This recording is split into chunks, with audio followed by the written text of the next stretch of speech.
ಅವರೆಬೇಳೆ ಹಾಗೆ ಬೇಳೆಯ ಕಿಚಡಿಯನ್ನು ಯಾವ ರೀತಿ ಮಾಡೋದು ಅನ್ನೋದನ್ನು ನೋಡ್ಕೊಂಡು ಬರೋಣ. ಹಾಗೆ ಈ ಒಂದು ಕಿಚಡಿ ತುಂಬಾ ಟೇಸ್ಟಿಯಾಗಿರುತ್ತೆ, ಒಮ್ಮೆ ಟ್ರೈ ಮಾಡಿ ಅಂತ ಅಂದ್ಬಿಟ್ಟು ನಾನು ಖಂಡಿತ ಎಲ್ರಿಗೂ ಸಹ ಹೇಳೋದಕ್ಕೆ ಇಷ್ಟವನ್ನು ಪಡ್ತೇನೆ. ಹಾಗೆ ಈಗ ಹೇಗೆ ಮಾಡೋದು ಅನ್ನೋದನ್ನು ಈಗ ನೋಡ್ಕೊಂಡು ಬರೋಣ ಬನ್ನಿ. ಇಲ್ಲಿ ನಾನು ಸೊಸೈಟಿ ಅಕ್ಕಿಯನ್ನು ತೊಗೊಂಡಿದ್ದೀನಿ, ಸ್ವಲ್ಪ ಅಂದರೆ ಒಂದು ಬೌಲಷ್ಟು ತೊಗೊಂಡಿದ್ದೀನಿ. ಅಷ್ಟೇ ಬೌಲ್ ಗಾತ್ರದಲ್ಲಿ ಒಂದು ಅವರೆಬೇಳೆಯನ್ನು ತೊಗೊಂಡಿದ್ದೀನಿ. ಅಂದರೆ ನಾನು ಕೈ ಅಳತೆನೆಲ್ಲ ಹಾಕ್ಕೊಳ್ತಾ ಇದ್ದೀನಿ, ಆದರೆ ನೀವು ಬೌಲನ್ನು ಯೂಸ್ ಮಾಡ್ಬೋದು. ನೋಡಿ, ಅವರೆಬೇಳೆಯನ್ನು ಹಾಕ್ಕೊಳ್ತಾ ಇದ್ದೀನಿ. ಹಾಗೆ ತೊಗರಿ ಬೇಳೆಯನ್ನು ಸಹ ನಾನು ಇಲ್ಲಿ ಹಾಕ್ಕೊಳ್ತಾ ಇದ್ದೀನಿ, ಒಂದು ಬೌಲು. ನಾನು ಎಷ್ಟು ಅಕ್ಕಿ ತೊಗೊಂಡಿದ್ನೋ ಅಷ್ಟೇ ಬೌಲ್ ಗಾತ್ರದಲ್ಲಿ ಈಗ ಬೇಳೆಯನ್ನು ತೊಗೊಂಡಿದ್ದೀನಿ. ಹಾಗೆ ನಾವು ಏನು ಇದೆಲ್ಲ ತೊಗೊಂಡಿದ್ದೀವೋ ಇದನ್ನೆಲ್ಲನೂ ಸಹ ಈಗ ಒಂದು 10 ನಿಮಿಷ ನೆನೆಯೋದಕ್ಕೆ ಅಂತ ಬಿಡಬೇಕಾಗುತ್ತೆ. 10 ನಿಮಿಷ ನೆಂದಾದಮೇಲೆ ಅದನ್ನು 3 ವಿಷಲ್ ನಾವು ಕೂಗಿಸ್ಕೋಬೇಕಾಗುತ್ತೆ. 3 ವಿಷಲ್ ಕೂಗಿಸ್ಕೊಂಡ್ರೆ ತುಂಬಾ ಸಾಫ್ಟಾಗಿ ಇದು ಬೆಂದಿರುತ್ತೆ. ಆ ಕಾರಣಕ್ಕಾಗಿ ನೋಡಿ, ಈಗ 10 ನಿಮಿಷ ನೆಂದಾಗಿದೆ. ಈಗ ನಾನು ಒಂದು ಚಿಕ್ಕ ಕುಕ್ಕರ್ ತೊಗೊಂಡು ಈಗ ಅದರಲ್ಲಿ ಹಾಕಿ 3 ವಿಷಲ್ ಕೂಗಿಸ್ಕೊಳ್ತಾ ಇದ್ದೀನಿ. ನಮಗಂತೂ ಈ ಒಂದು ಕಿಚಡಿ ತುಂಬಾ ಇಷ್ಟ ಆಗುತ್ತೆ, ಯಾಕಂದರೆ ತುಂಬಾ ಡೈಜೆಷನ್ನು ಸಹ ಆಗ್ತಾ ಇರುತ್ತೆ, ಹಾಗೆ ಸಾಫ್ಟಾಗಿ ಸಹ ಇರುತ್ತೆ, ತಿನ್ನಲಿಕ್ಕಂತೂ ತುಂಬಾ ಟೇಸ್ಟಿಯಾಗಿರುತ್ತೆ. ಆ ಕಾರಣದಿಂದಾಗಿ ಇನ್ನು ಈ ಒಂದು ಕುಕ್ಕರಲ್ಲಿ ನಾನೀಗ ಉಪ್ಪು ಮತ್ತು ಅರಿಶಿನ ಹಾಕ್ಬಿಟ್ಟು ಈಗ 3 ವಿಷಲ್ ಕೂಗಿಸ್ಕೊಳ್ತಾ ಇದ್ದೀನಿ. ಇನ್ನು ಇದಕ್ಕೆ ಒಗ್ಗರಣೆಗೆ ಅಂತ ಅಂದ್ಬಿಟ್ಟು ನಾನಿಲ್ಲಿ ಎರಡು ಈರುಳ್ಳಿ ತೊಗೊಂಡಿದ್ದೀನಿ, ಹಾಗೆ ಪುದೀನ ತೊಗೊಂಡಿದ್ದೀನಿ, ಹಾಗೆ ಶುಂಠಿ ಬೆಳ್ಳುಳ್ಳಿಯನ್ನು ತೊಗೊಂಡಿದ್ದೀನಿ, ಹಾಗೆ ಒಂದು 2 ಮೀಡಿಯಮ್ ಸೈಜು ಟೊಮೊಟೊವನ್ನು ಸಹ ಹಚ್ಕೊಂಡು ಇಟ್ಕೊಂಡಿದ್ದೀನಿ. ಶುಂಠಿ ಬೆಳ್ಳುಳ್ಳಿ ಪೇಸ್ಟ್ ಆಗಿನ ನಾನು ಇವಾಗ ರುಬ್ಕೊಳ್ತಾ ಇದ್ದೀನಿ. ಹಾಗೆ ಪುದೀನ ನಾನು ರುಬ್ಕೊಳ್ತಾ ಇಲ್ಲ, ಲಾಸ್ಟಲ್ಲಿ ಇದನ್ನು ಹಾಕೋಣ ಅಂತ ಅಂದ್ಬಿಟ್ಟು, ಅಂದರೆ ಫ್ಲೇವರ್ ತುಂಬಾ ಟೇಸ್ಟಿಯಾಗಿರುತ್ತೆ.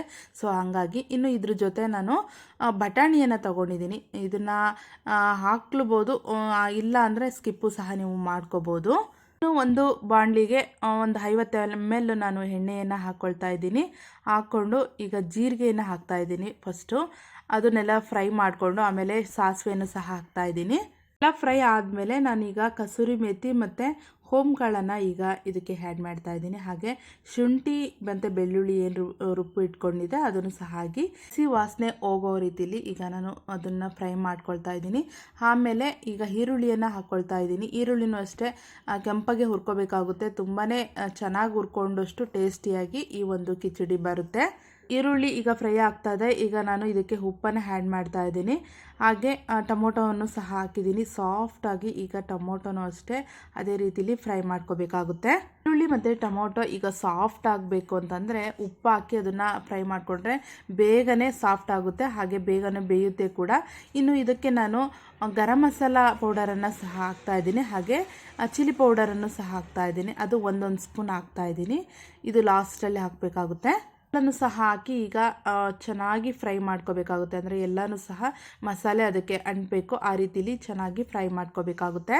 ಇದೆಲ್ಲನೂ ಸಹ ಈಗ ಫ್ರೈ ಆಗ್ತಾ ಇದೆ. ಇನ್ನು ಫ್ರೈ ಆಗುವಾಗ ಈಗ ನಾನು ಇದಕ್ಕೆ ಪುದೀನಾನ ಆ್ಯಡ್ ಮಾಡ್ತಾ ಇದ್ದೀನಿ. ಪುದೀನ ಫ್ಲೇವರ್ ಅಷ್ಟೇ ಈ ಒಂದು ಒಗ್ಗರಣೆಯಲ್ಲಿ ಹಾಕೋದ್ರಿಂದ ಫ್ಲೇವರು ತುಂಬಾ ಚೆನ್ನಾಗಿ ಬರುತ್ತೆ. ಹಂಗಾಗಿ ನಾನೀಗ ಪುದೀನೂ ಸಹ ಹಾಕಿ ಈಗ ಫ್ರೈ ಮಾಡ್ಕೊಳ್ತಾ ಇದ್ದೀನಿ.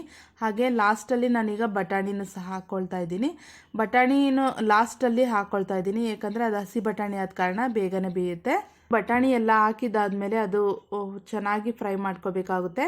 ಹಾಗೆ ಇದಕ್ಕೆ 2 ಗ್ಲಾಸ್ ನೀರನ್ನು ಸಹ ಆ್ಯಡ್ ಮಾಡಬೇಕಾಗುತ್ತೆ. ಈಗ 2 ಗ್ಲಾಸ್ ನೀರು ಆ್ಯಡ್ ಮಾಡಿ ಅದು ಚೆನ್ನಾಗಿ ಕುದಿಯುವಾಗ ನಾವು ಏನು ಬೇಯಿಸಿಟ್ಕೊಂಡಿದ್ವೋ ಅದನ್ನು ಈ ಒಂದು ಮಿಶ್ರಣಕ್ಕೆ ಅದನ್ನು ಸೇರಿಸಿ ಚೆನ್ನಾಗಿ ಅದನ್ನು ಮಿಕ್ಸ್ ಮಾಡಬೇಕಾಗುತ್ತೆ. ಈ ಒಂದು ಕಿಚಡಿಯನ್ನು ಸ್ವೀಟು ಸಹ ಮಾಡ್ತಾರೆ, ಆದರೆ ಖಾರನೂ ಸಹ ತುಂಬಾ ಟೇಸ್ಟಿಯಾಗಿರುತ್ತೆ. ಸೊ ನಾನು ಇದನ್ನು ಒಂದು 3 ಬಾರಿ ಮಾಡಿದ್ದೀನಿ, ಹಾಗಾಗಿ ನಮ್ಮ ಮನೆಯಲ್ಲಿ ತುಂಬಾ ಇಷ್ಟಪಟ್ಟು ತಿಂತಾರೆ. ಹಂಗಾಗಿ ನಾನು ಈ ಒಂದು ರೆಸಿಪಿಯನ್ನು ನಿಮ್ಮ ಜೊತೆ ನಾನು ಶೇರ್ ಮಾಡ್ಕೊಳ್ತಾ ಇದ್ದೀನಿ. ತುಂಬಾ ಟೇಸ್ಟಾಗಿ ಬರುತ್ತೆ, ಖಂಡಿತ ಒಮ್ಮೆ ಟ್ರೈ ಮಾಡಿ ಅಂತ ನಾನು ನಿಮಗೆ ಕೇಳಿಕೊಳ್ತಾ ಇದ್ದೀನಿ. ಈ ಒಂದು ರೆಸಿಪಿಯನ್ನು ನೀವು ಟ್ರೈ ಮಾಡಿ, ಹಾಗೆ ಯಾವ ರೀತಿ ಬಂತು ಅನ್ನೋದನ್ನು ನನಗೆ ಕಮೆಂಟಲ್ಲಿ ಖಂಡಿತ ತಿಳಿಸಿ ಅಂತ ಕೇಳ್ಕೊಳ್ತೇನೆ. ಹಾಗೆ ನಮ್ಮ ಚಾನಲ್ಗೆ ಯಾರಾದರೂ ಹೊಸಬ್ರಾಗಿದ್ದರೆ ಖಂಡಿತ ಚಾನಲನ್ನು ಸಬ್ಸ್ಕ್ರೈಬ್ ಮಾಡ್ಕೊಂಡು ನೋಡಿ. ಹಾಗೆ ವಿಡಿಯೋ ಇಷ್ಟ ಆದರೆ ಒಂದು ಲೈಕ್ ಕೊಡೋದನ್ನು ಮಾತ್ರ ಮರಿಬೇಡಿ. ಹಾಗೆ ಫ್ರೆಂಡ್ಸ್ ಆ್ಯಂಡ್ ಫ್ಯಾಮಿಲಿಗೆ ಶೇರ್ ಮಾಡಿ. ಈ ಒಂದು ಮಿಶ್ರಣಕ್ಕೆ ನೀರನ್ನು ಆ್ಯಡ್ ಮಾಡಿದಾದ್ಮೇಲೆ ಇದು ಕುದಿಯುವಾಗ ಈಗ ನಾವೇನು ಈ ಒಂದು ರೈಸನ್ನು ಈಗ ನಾವು ಮಾಡಿಟ್ಕೊಂಡಿದ್ವಿ ನೋಡಿ, ಎಷ್ಟು ಸಾಫ್ಟಾಗಿ ಬಂದಿದೆ. ಈ ರೀತಿಯಾಗಿರಬೇಕು, ತುಂಬಾ ಸಾಫ್ಟಾಗಿ ಬೆಂದಿದೆ ನೋಡಿ. ಇದನ್ನು ಈಗ ಇದಕ್ಕೆ ಆ್ಯಡ್ ಮಾಡೋಣ. ಈ ಒಂದು ರೈಸನ್ನು ಮಾಡ್ಕೋಬೇಕಾದ್ರೆ ನಾವು ಸ್ವಲ್ಪ ನೀರನ್ನು ಜಾಸ್ತಿ ಇಡಬೇಕಾಗುತ್ತೆ, ಆಗ ಸಾಫ್ಟಾಗಿ ಬರುತ್ತೆ.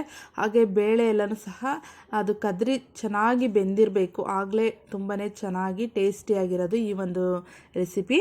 ಇನ್ನು ಈ ಮಸಾಲೆ ಏನಿದೆ ಈಗ ಇದು ನೋಡಿ ಚೆನ್ನಾಗಿ ಕುದೀತಾ ಇದೆ. ಈಗ ನಾವೇನು ಈ ಒಂದು ರೈಸನ್ನು ಮಾಡಿಟ್ಕೊಂಡಿದ್ವಿ ಇದನ್ನು ಇದಕ್ಕೆ ಮಿಕ್ಸ್ ಮಾಡ್ತಾ ಇದ್ದೀನಿ. ಅದೇ ಸ್ವಲ್ಪ ಗಟ್ಟಿ ಇರುತ್ತೆ, ಆದ ಕಾರಣ ಇದನ್ನು ಚೆನ್ನಾಗಿ ಮಿಕ್ಸ್ ಮಾಡಬೇಕಾಗುತ್ತೆ. ಇದು ಆದಷ್ಟು ತೆಳು ಇದ್ದರೆ ಚೆನ್ನಾಗಿರುತ್ತೆ, ಯಾಕಂದರೆ ಅದು ಬಿಸಿ ಆರಿದಾದ ಮೇಲೆ ಸ್ವಲ್ಪ ಗಟ್ಟಿ ಆಗ್ತಾ ಹೋಗುತ್ತೆ. ಸೊ ಹಾಗಾಗಿ ಇದನ್ನು ತೆಳುವಾಗಿ ಮಾಡಿಕೊಂಡ್ರೆ ಈ ರೀತಿಯಾಗಿ ನೋಡಿ ತುಂಬಾ ಸಾಫ್ಟಾಗಿ ಎಷ್ಟು ಪರ್ಫೆಕ್ಟಾಗಿ ಎಷ್ಟು ನೀಟಾಗಿ ಬಂದಿದೆ ನೋಡಿ. ತುಂಬಾ ಖುಷಿ ಆಗ್ತಾ ಇದೆ. ಈ ಒಂದು ಅವರೇ ಬೇಳೆಯ ಕಿಚಡಿ ಎಷ್ಟು ಚೆನ್ನಾಗಿದೆ ನೋಡಿ. ನೋಡ್ತಾ ಇದ್ದರೆ ಇನ್ನೊಂದು ಬಾರಿ ತಿನ್ನಬೇಕು ಅಂತ ಅನ್ನಿಸ್ತಾ ಇದೆ, ಅಷ್ಟು ಚೆನ್ನಾಗಿದೆ, ಟೇಸ್ಟಿಯಾಗಿ ಬರುತ್ತೆ. ಒಮ್ಮೆ ಖಂಡಿತ ಎಲ್ಲರೂ ಸಹ ಟ್ರೈ ಮಾಡಲೇಬೇಕು ಅಂತ ಕೇಳ್ಕೊಳ್ತೇನೆ. ಟ್ರೈ ಮಾಡಿ ನನಗೆ ಯಾವ ರೀತಿ ಬಂತು ಅಂತ ತಿಳಿಸಿ ಮತ್ತೊಮ್ಮೆ ಕೇಳ್ತಾ ಇದ್ದೀನಿ.